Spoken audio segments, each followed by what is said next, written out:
गुलाबचंद गुप्ता याच्यावर सरासर करत आहे। हे साले पोषण आहाराचे माल 1400 रुपये 10 टनाचे भाड्याने घेऊन ते माल साऊथ आफ्रिकेला त्याच्यामध्ये 100 गाड्या ते पाठवत आहे महिन्याला।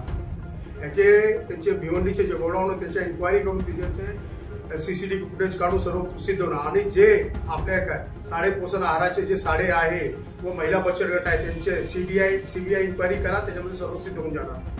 सर तुम्ही कसं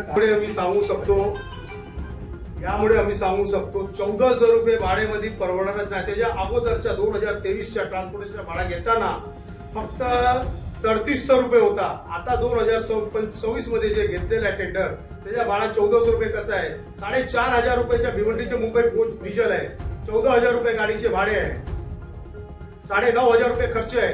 ते आमच्या ट्रस्टला 7500 रुपयाचे लॉस होत आहे। कोण भरून देणार?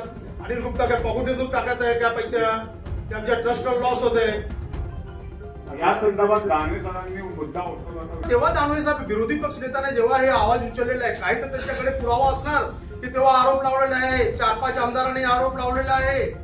आम्ही तर ट्रस्टचे बॉडीचे मेंबर आहे। आम्ही हे बोलतो की काल काय ट्रस्टवरती कारवाई झाली त्याच्यामध्ये मी पण बॉडीवरती आहे।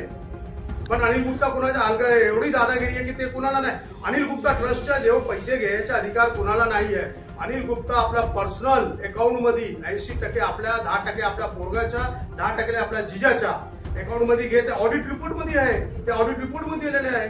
आपण टेंडर प्रणालीवरती ही आमच्या महाराष्ट्र शासनानं हे अपील केलेलं आहे महाराष्ट्राच्या सीएमला, देवेंद्र फडणवीस साहेबांना आणि माननीय श्री छगन भुजबळ आमच्या मंत्री खात्याचे, त्यांना आम्ही एकच रिक्वेस्ट करतो की जे टेंडर 2017 साली जसं आलेला होता अटीप्रमाणे त्या अटीप्रमाणे देण्यात यावी।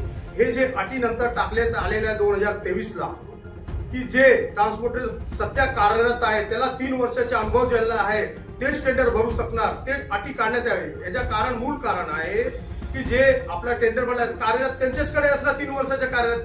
3 वर्षामध्ये कोण आले ना, आणि 3 वर्षाच्या मुदत संपून पण 8-9 महिने झालेले आहे, ते त्यालाच एक्सटेन्शन दिला। दुसरा बाहेरचा माणूस होऊ शकणार नाही, हे सर गोल आहे। जे टेंडर आज माल उचलत आहे 5 रिजनचे एमआरचे जेवढे 5 रिजनचे हे सर्वांवरती एफआयआर झालेले आहे, सर्वांची कंप्लेंट झालेली आहे। माझ्या मुद्दा एकच आहे की जे पण टेंडर मध्ये जे महाराष्ट्र सक्षम ट्रान्सपोर्टर असेल त्यांना टेंडर भरण्याची परवानगी सर्वांना संधी देण्यात यावी आणि हे मुद्दा मेन काढण्यात यावी की 3 वर्षाचे हे पाहिजे की रेसलिंग मध्ये जे काम केलेलं आहे त्याला टेंडर, हे मुद्दा मेन काढण्यात यावी। मेन मुद्दा आमचा हे आहे।